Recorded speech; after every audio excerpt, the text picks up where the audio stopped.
Thank you. Okay, good afternoon. Welcome to the Thurston County Board of Health. It is Tuesday, December 12th, 2023. It is 4:32 p.m. My name is Ty Mincer, Chair of the Board.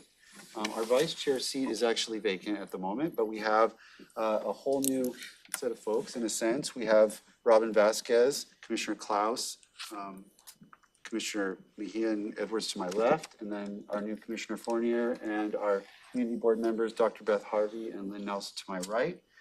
And let's see, first item of business is to approve today's proposed agenda. So moved. Second. I got a motion and a second to approve today's agenda as laid out. Any discussion? Hearing none, all in favor say aye. Aye. Aye. Any opposed? Okay, motion is carries, and we have an agenda. Next item of business is a proclamation, Impaired Driving Prevention Month. And Aaron Berklid, Executive Assistant from Public Health and Social Services, is here to give us some information on that. Good afternoon, Board of Health members. My name is Erin Berklid. I am the Disease Control and Prevention Division Director for Public Health and Social Services. We find ourselves amidst the festive season of December, a time of joy, camaraderie, and celebration. Amid the unwrapping of presents and sharing of meals and raising glasses and toast, it is essential to remember the crucial aspect of our collective responsibility. December is a month when, unfortunately, the statistics of impaired driving rises significantly. This month, while a beacon of joy for many, can be a trying time for those grappling with substance use disorder. If you or someone close to you is wrestling with this, know you are not alone. Resources are available through the Washington Recovery Helpline at 866-789-1511. Where they are committed to helping those in need stay sober during this period and beyond. So what is the importance of this proclamation? The harsh reality is that driving under the influence remains a leading cause of road-related fatalities and is increasing annually. Impaired Driving Prevention Month is not just a title, it is a call to action.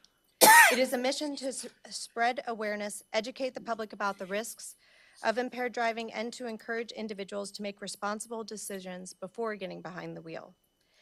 As we celebrate, it is our obligation to do our part to reduce impaired driving. Finally, remember, fun does not necessitate alcohol or drugs. If you or a loved one is finding it hard to stay sober during this holiday season, reach out for help. We must strive to make the road safer, not just in December, but throughout the year. Let's observe National Impaired Driving Prevention Month, not just in name, but in action. Please welcome Tara Svetlana from the Target Zero program. She's our program manager for Target Zero at the county. Thank you. Hi, good afternoon. Nice to see some familiar faces. Thank you for your time and the opportunity to speak to you this afternoon. Like Aaron said, my name is Tara Svetlana, and as part of my job at the Prosecuting Attorney's Office, I serve as the Thurston County Target Zero Manager. And within that role, I collaborate with many community groups, nonprofit organizations, and law enforcement partners to address, coordinate, and improve traffic safety efforts within Thurston County. Impaired driving is a topic that demands our attention, as it not only jeopardizes the safety of individuals on the road, but also poses a significant threat to the well-being of our community as a whole. Impaired driving, whether due to alcohol or other drugs or a combination of both, continues to be a pressing concern that transcends boundaries and affects people from all walks of life.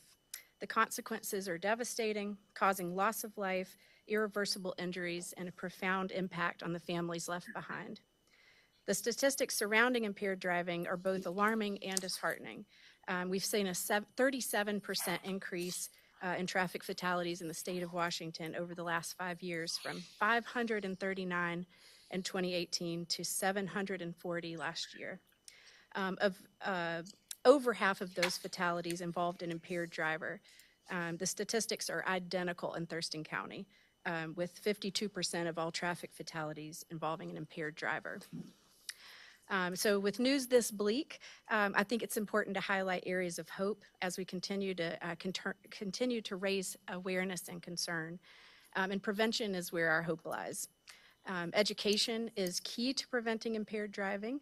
I'd like to highlight that Washington Traffic Safety Commission, who funds the Target Zero portion of my job, now offers a peer-led traffic safety program called Teens in the Driver's Seat that's available at no cost to all Washington high schools and middle schools.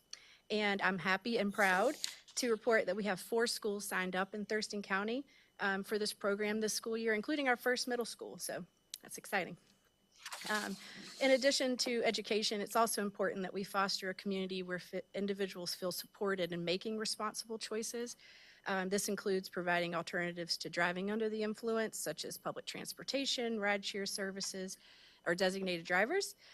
Therapeutic courts are another means of providing the structure, support, and high level of accountability that can make all the difference to the folks who, to getting on a path to wellness and making those responsible decisions.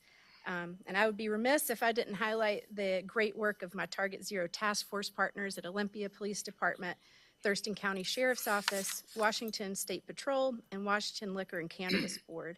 The officers, deputies, and agents and troopers from these agencies spend countless hours on holiday weekends, game days, and throughout the year to prevent traffic deaths by identifying impaired drivers and getting them off our roadways.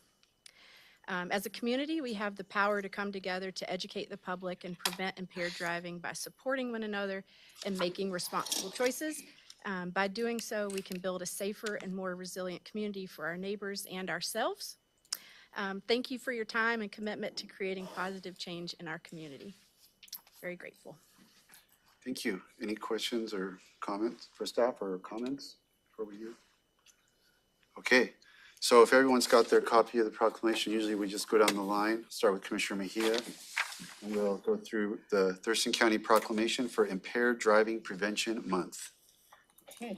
Whereas the use of alcohol, marijuana, and other drugs can affect the brain by impairing motor skills, reaction time, and judgment, which are all critical while driving.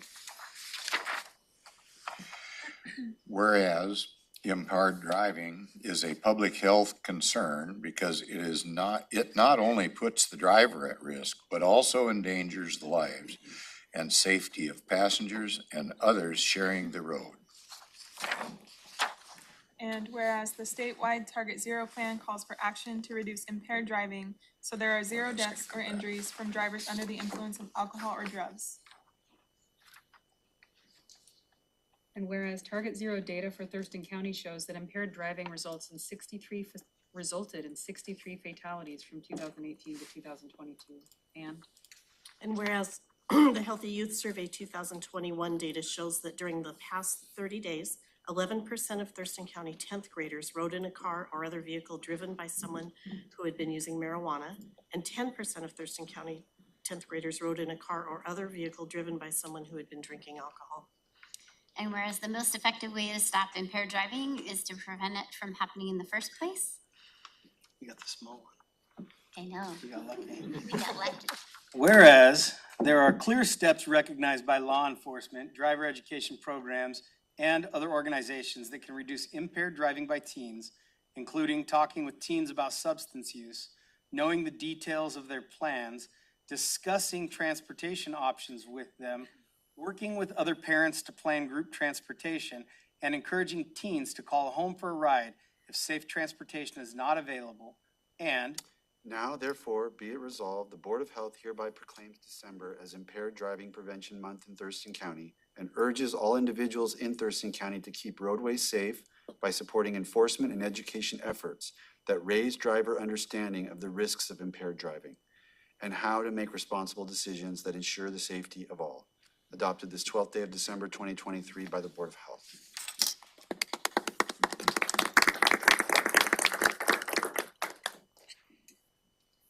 Thank you. more pictures. Uh-oh. Picture with Camera deal.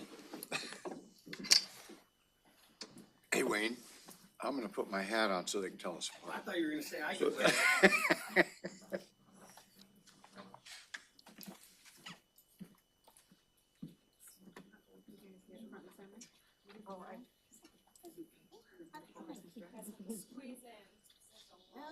There's a lot more people these days.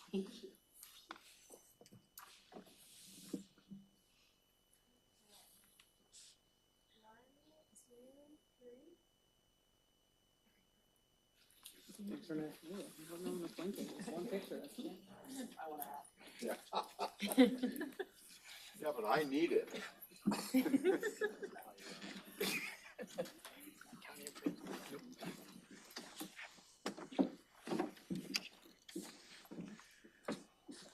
Okay, I completely blew by public comment. I apologize, but I have no one signed up on my sign-up sheet. Is anyone here in the boardroom to give public comment to the Board of Health? And there's no one on Zoom, so we can move past that. All right. That brings us to item 4, which is a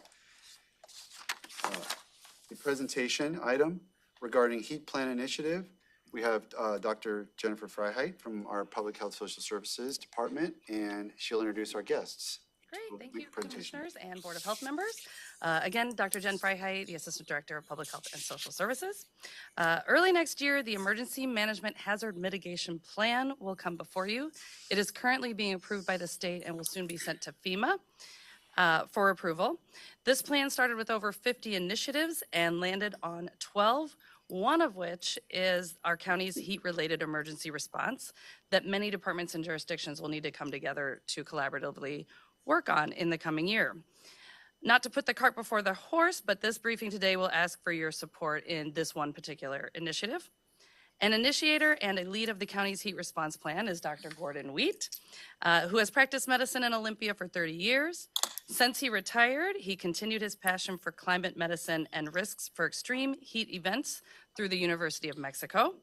He serves as on the Climate Action Team Board and is a member of the Washington Physicians for Social Responsibility Climate Task Force and a member of the One Health Committee for the Washington Department of Health. He will reference the 3 documents that are included in your packet and how illness prevention is part of this overall extreme heat plan. So without further ado, I will turn it over to Dr. Wheat. Thank you. Thank you, Jen. So I have a PowerPoint up here, and I apologize to all of you there because it's going to be kind of hard to see unless you turn around. Oh, you've got another one. Okay, that's good. Okay, well, my name's Gordon Wheat, and who's running the slides here? Okay. Yeah, I'll just kind of signal to you to move the slide, okay? Okay. So I'm here to talk to you about why we need to have an effective and rigorous Thurston County Extreme Heat Incident Response and Illness Prevention Plan. That's the full name that Paul Brewster gave to it with us in consultation. Next slide. The basic problem, very briefly, is that we're still on an exponential curve of accelerated warming. That's the red zone in this curve from the IPCC. And the key word there is exponential. It's increasing at an ever increasing and accelerating rate. Next slide. One reason why it is exponential is because of the time delay between carbon emissions and their full effects. And that means that even if we were to stop all of our emissions now, things would get worse before they got better. So adaptation is absolutely essential at this point. We have to adapt to the climate crisis because it's coming. And we need a public health response to save lives. Now, I'm hoping to show you today that the biggest public health risk that we have, especially here in Thurston County and in the Puget Sound area, is the risk of extreme heat events. This is a curve of probability of temperature versus time, it's a bell curve of the average temperatures from the IPCC. And what happens with climate change and with global warming is the temperature bell curve shifts to the right. Now, when the curve shifts to the right, that means that the extreme cold weather events that used to occur don't occur very often, and cold weather events in general occur less often. The extreme, that's the blue area under the unshifted curve. The extreme, formerly extreme heat events that used to occur rarely now occur much more often. That's the orange area under the shifted curve. And the new extreme heat events are truly unprecedented. And that's the area in red under the shifted curve. However, the IPCC has determined that the curve is not just shifted to the left, to the right, excuse me. It has also flattened and grown a tail to the right. And that's because there already have been many more extreme heat events than could have been predicted by the shifting of the curve without growing a tail. So basically, the curve is now changed to accommodate the vastly increased number of heat events that we're already seeing. Next slide. The same applies here in Thurston County. These are graphs of the projected changes in frequency and intensity of extreme heat events right here in Thurston County. And as you can see, the frequency and intensity of the heat events are projected to increase steadily throughout this century. Next slide. Problem is that extreme heat causes more deaths than any other weather-related hazard. And that's true nationally, but it's especially true in the Puget Sound going into the future. That's partly because we don't have some of the big weather-related disasters like tornadoes and hurricanes up here. And also the other weather-related death, mortality events are also relatively less common here than in other parts of the country. But it's also because heat waves are projected to be actually much more deadly here than in many other parts of the country, and I'll explain why. Next slide. Now, I apologize for this curve. It's kind of a little bit busy, but it makes some important points. Extreme heat events are more deadly because the mortality increase with increasing temperatures with heat is much higher than the mortality with decreasing temperatures or cold.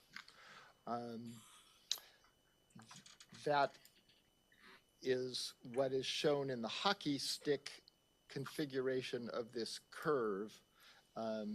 You can see that there's a minimum mortality temperature of about 70 degrees, and if the temperature rises above 70 degrees, the mortality rate in this mortality versus temperature graph rises quite steeply. Whereas as the temperature declines below the minimum mortality temperature, the mortality increases at a lower rate of increase. The other important point that's made in this graph is that the mortality rate increase is much worse in northern cities than it is in southern cities. Seems kind of counterintuitive, but it's true. The rate of increase the solid lines are the rate of increase in the northern cities, and the dashed lines are the rate of increase in mortality with heat in southern cities.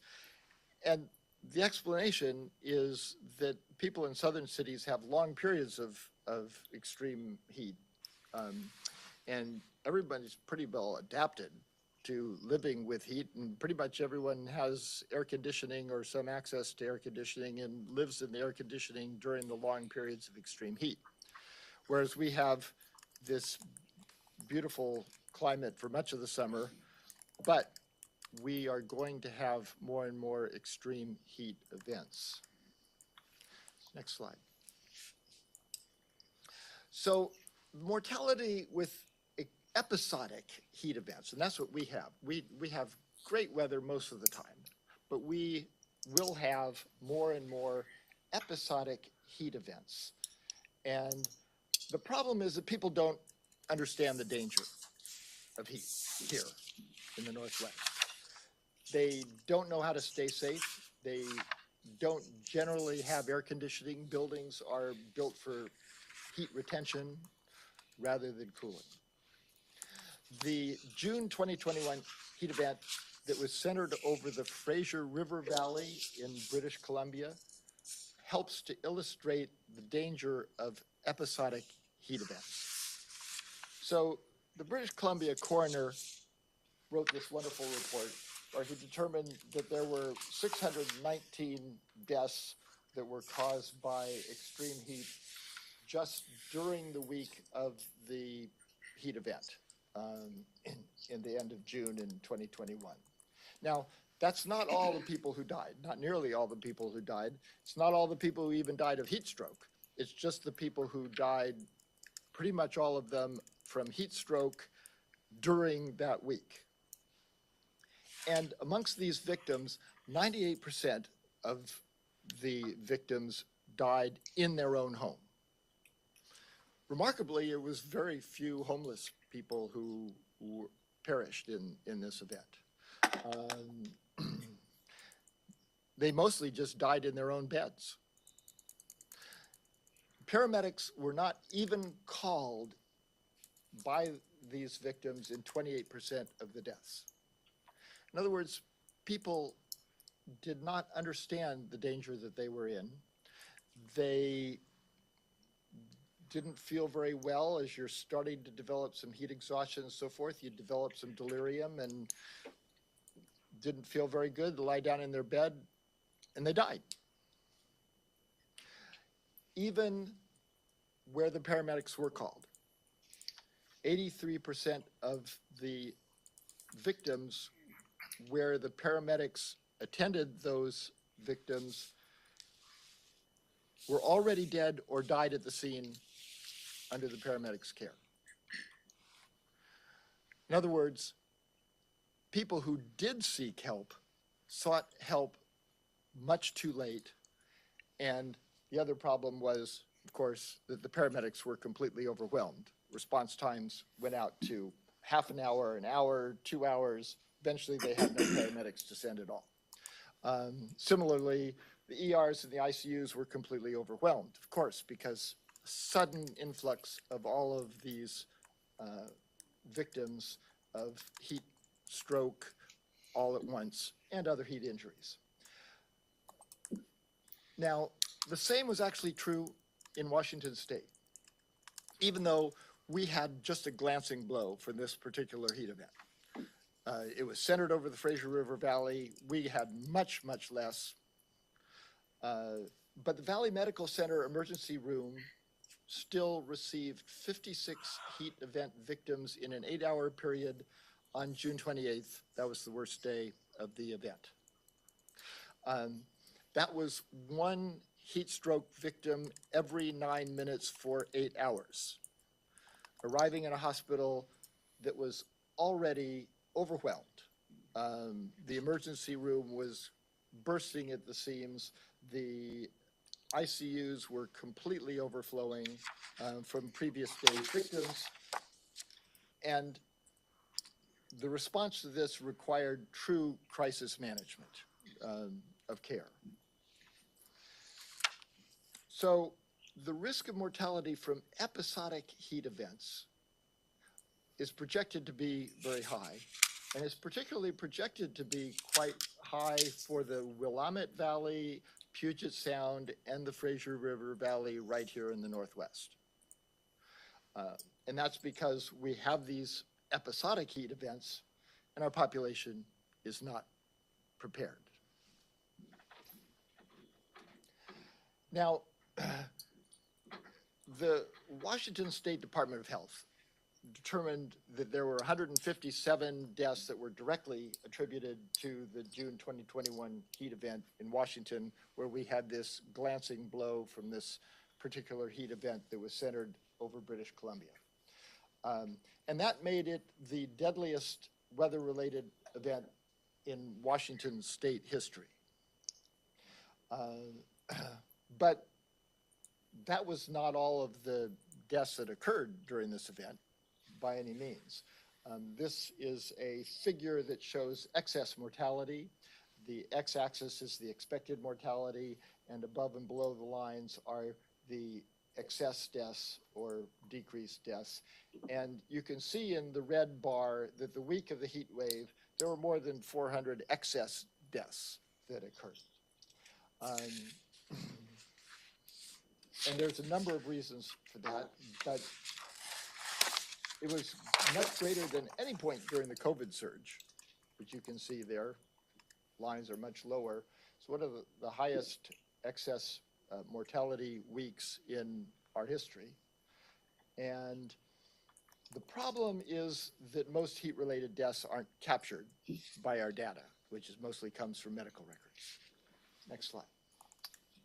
So, for example, heat exhaustion puts a great strain on the heart and the cardiovascular system.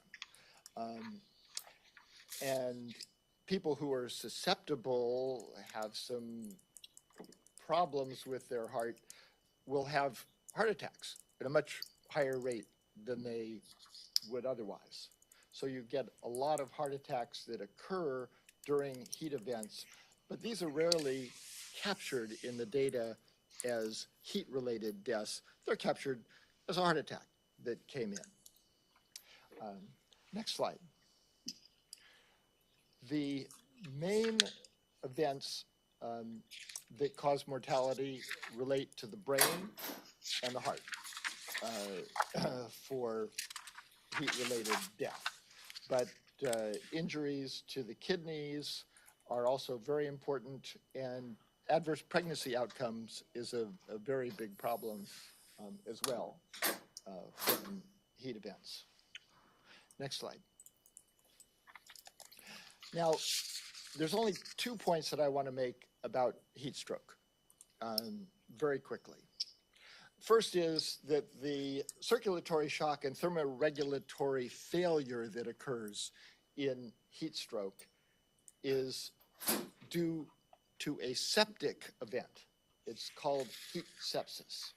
So the body responds, the immune system responds to temperatures outside of the euthermic range with a cytokine storm, like you get with a massive bacterial infection. And these massive release of reactive oxygen species injure the gut epithelium, cause endotoxemia, which is sepsis. The bacteria in your gut leak into your bloodstream and cause septic shock.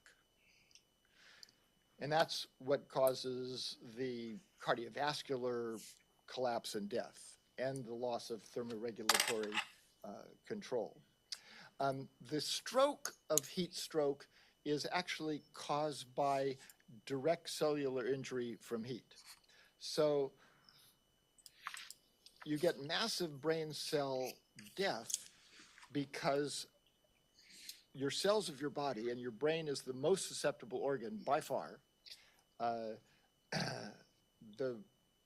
brain cell proteins unfold and misfold. You could say that your proteins in your brain cells literally melt. And then of course, the proteins don't work and the cells die, and you can get a massive amount of brain cell death or a stroke event. Yes?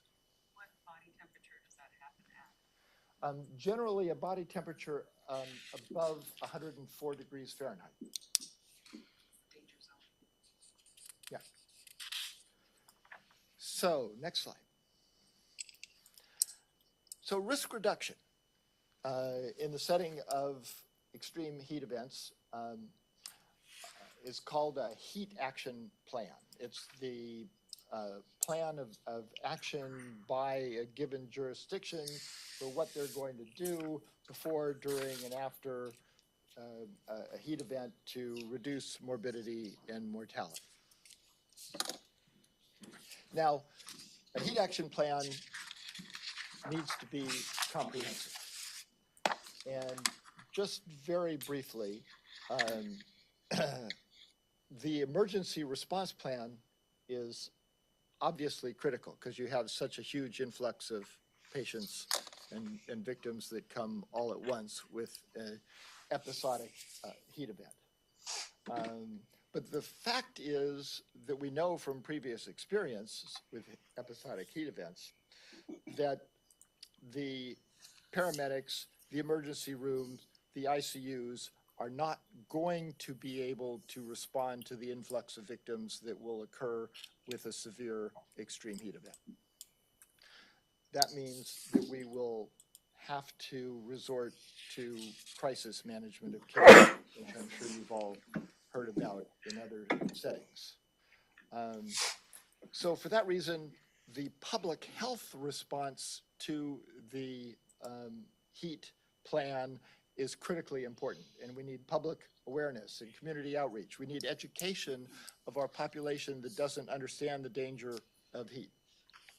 We need adaptive measures to reduce exposure to heat. We need cooling centers, but we also need to realize from previous experience that we are not going to be able to provide cooling centers for all of the population that is going to need them in order to stay safe. There's just too many. Now, what we're starting to do in Olympia, and I'm working with the Olympia City Council on, is developing a plan for heat refuges in everyone's home. That's the kind of thing that is needed to save more lives. Next slide. I'm not going to go into detail on this slide. It's basically just to show the coordination in a heat response plan is very important. You need the city, state, county officials working together with nonprofit organizations, community leaders, and so forth. And everybody needs to work together to make a most effective heat plan possible. Next slide. So, as the governing body here for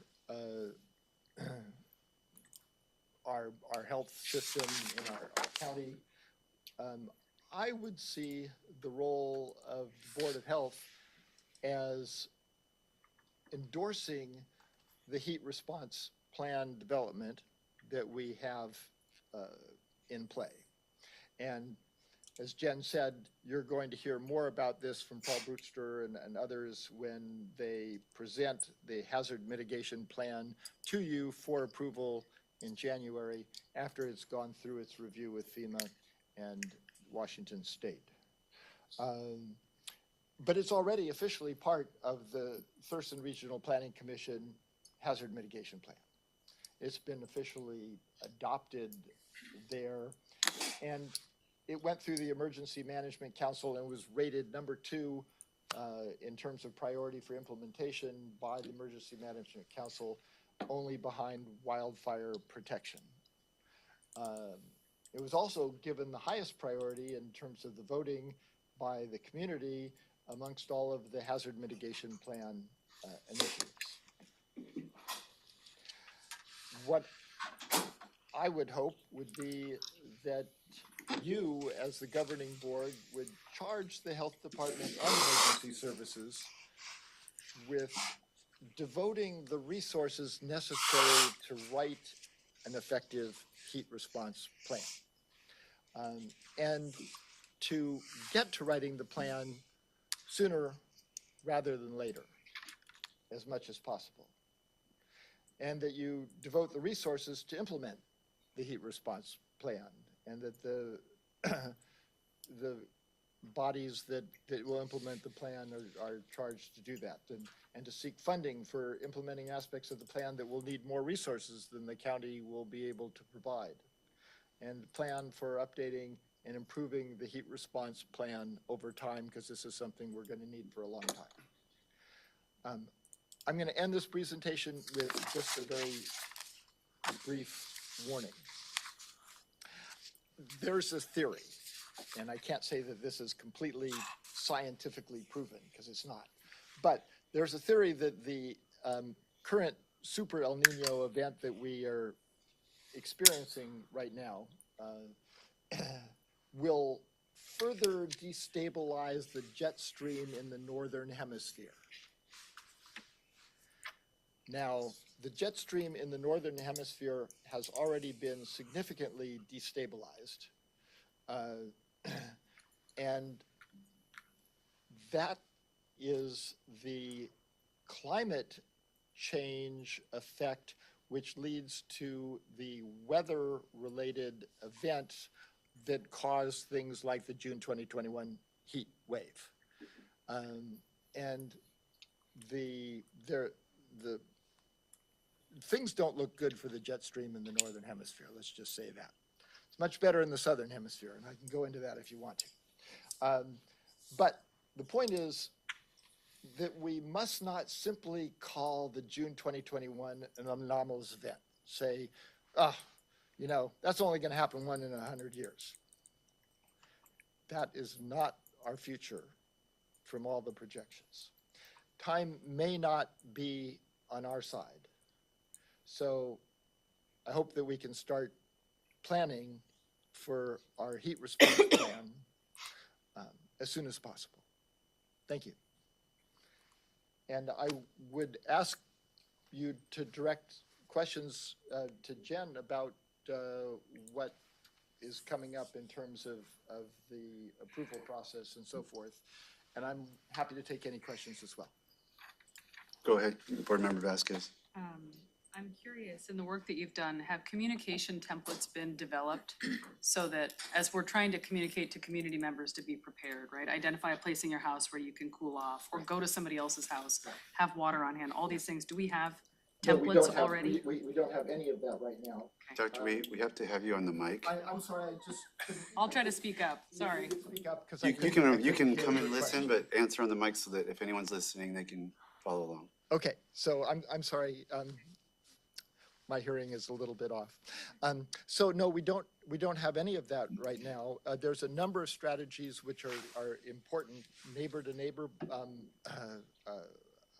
outreach is proven to be a useful topic. What we're working on with the City Council is the process of doing inspections of homes at the time of sale and the time of renewing rentals, renewing the leases of rentals, for energy efficiency and energy safety. And one of the aspects of the energy safety is, you know, indoor air pollution and so forth, and that's one of the aspects. The other aspect of indoor air pollution is, do you have a heat refuge in your house? And we're coupling that in our plans anyway. We'll see what passes the council. We're coupling that with a plan to, of course, subsidize heat pumps in general, but also to subsidize portable heat pumps. So a portable heat pump is not terribly, it's about a $400 or $500 device that you stick in a window of one room, and it very efficiently can cool that room and provide a shelter for that home in heat events, and also provide some comfort and things at other times. And so we're looking at group purchasing processes and subsidies for low-income people to be able to purchase a portable heat pump at a reduced price. Thank you very much for that really, really helpful presentation. We actually last summer had a ton of babies we were trying to keep cool that didn't have a place in their house or a place to go.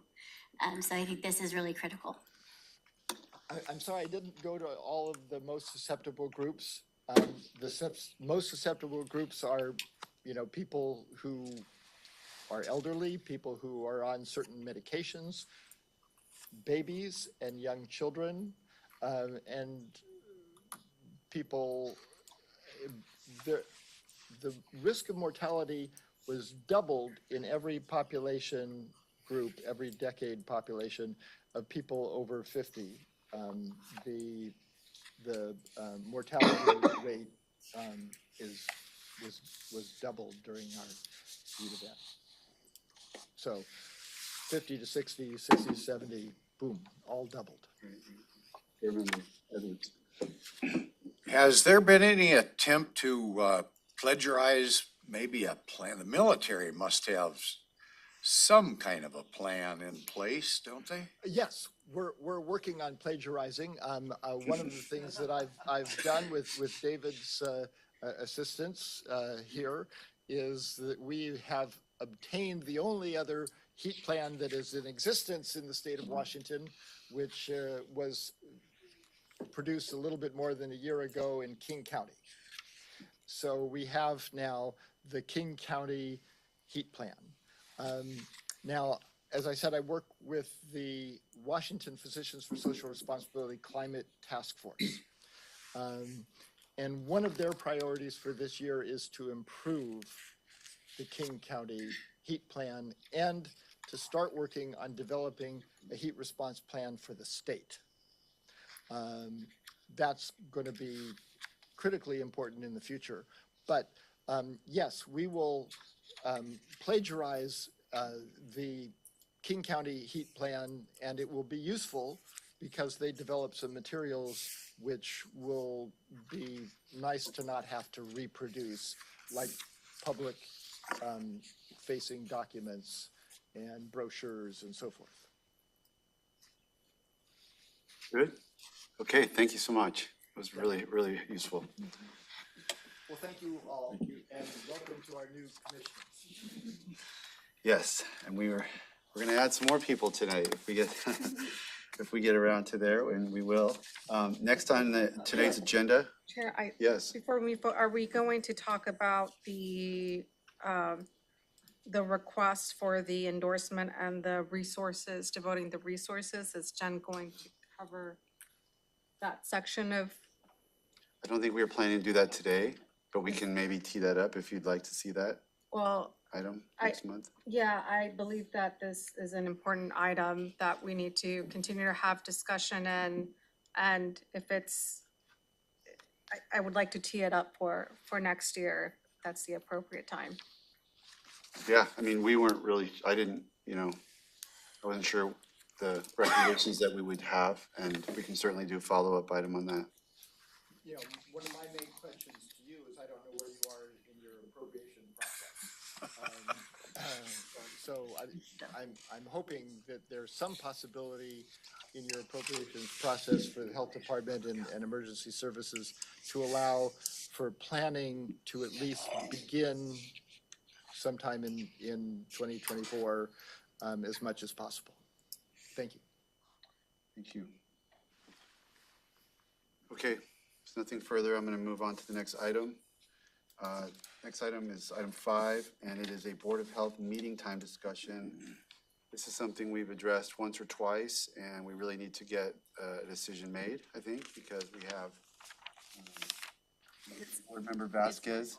We're going to have council meetings beginning at 6 o'clock on Tuesdays, starting in January. Is that correct? And the proposal, I'm just going to throw it out there. We have discussed basically either shifting our meeting forward to 3:45 or 4 o'clock. We think that will give enough time to get the Board of County Commissioners work done and then get the Board of Health's work done in time for Board Member Vasquez to be off to council. Any other shift seemed like it was gonna create more problems, but obviously as I'm looking at my community members, will you be able to make that? Okay. And we'll ask the applicants for the new role, but is there a preference between 3:45 or 4? 3:30. What was it? 3:45 or 4? Board Member Forney. 3:45. 3:45, okay. Then we will do, I'm seeing consensus on a 3:45 start time for Board of Health meetings, second Tuesday, kind of sticking with yes, Board Member Mejia.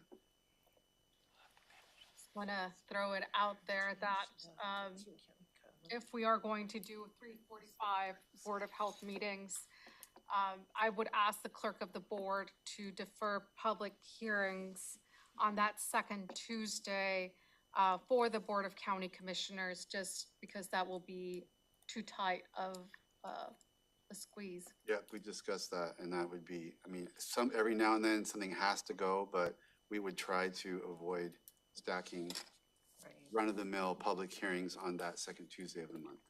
I agree with that. We do have to be careful about discussing Board of County Commissioner business during this meeting. Just suggestion. Okay, well, it's something the Board of County Commissioners can take up at a regularly scheduled meeting, but Noted. it's certainly an issue to be discussed. Okay, well then let's go with that. It's a recommendation from a Board of Health to the Board of Yes. County Commissioners to not have public hearings on the second Tuesday. That way, we can start our meetings on time. How about that? That seems to work, thank you. Is this effective in January then? Yes. Thank you. Okay, let's go to item 6, which is an item we've touched on multiple times this past year, but I think we're ready to move forward. It is alternate health officer appointment, and I'm gonna turn to our PHSS Director, David Bain. Thank you. Yeah, this has been a long time coming.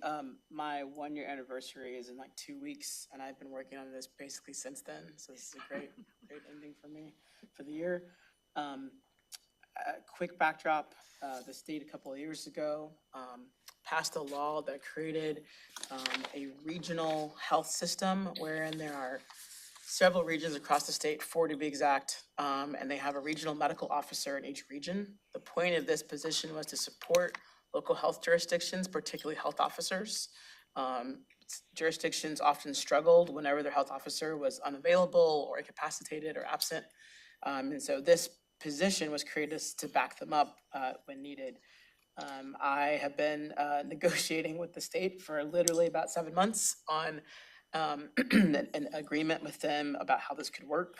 We finally got that agreement ready, signed, passed by the Board of Commissioners, and now we need a resolution from the Board of Health to move forward with this. It's fairly simple. What it does is it designates that position, the regional medical officer, as a backup or alternate local health officer in the event of an extended absence or incapacity of the county's health officer, currently Dr. Abdelmalek. This would enable the Board of Health to designate this officer in that situation. So that is what the resolution is for. Questions for David? Is there any, what was the hang up? Is there some? I think officially the state actually had not created a legal document for this to happen. So we're the first county that actually asked for a legal document. And so it took them a minute to create and go up and down the chain of the document. And we had feedback ourselves, as did our legal folks here at the county. But on their end, they were struggling with how to create something that was amenable for everybody involved. But we got there. Questions? Board Member Vasquez? I was wondering if you're ready for a motion. Board Member Fournier, almost. I'll make a motion. Okay, ready for a motion? Sure. I move to approve the resolution appointing Dr. James Miller, who is the Regional Medical Officer at the Washington State Department of Health, as the acting alternate local health officer for Thurston County for the 2023 year in the absence or incapacity of Dr. Dimiana Abdelmalek. Motion's been made and seconded to approve the resolution appointing Dr. James Miller. Any discussion on this motion? Good job. All in favor, say aye. Aye. Any opposed? The motion carries. All right, got it done. Okay, so it is 5:22. At this point in tonight's meeting, the remaining business items relate to the interview and selection of the new community members of the Board of Health, and we are therefore going to stop our live stream. This is to protect the integrity of the interview process, ensure fairness to all applicants, increase accessibility by reducing the potentially intimidating nature of a public process. The meeting will still be open to the public in full compliance with the Open Public Meetings Act. Minutes will be taken, may be reviewed by the public when they are ready and posted. So this is still an open public meeting, but will no longer be broadcasting to the world. And we have now 7 applicants, and Dr. Freiheit, they're all present and accounted for? Okay, and the process is.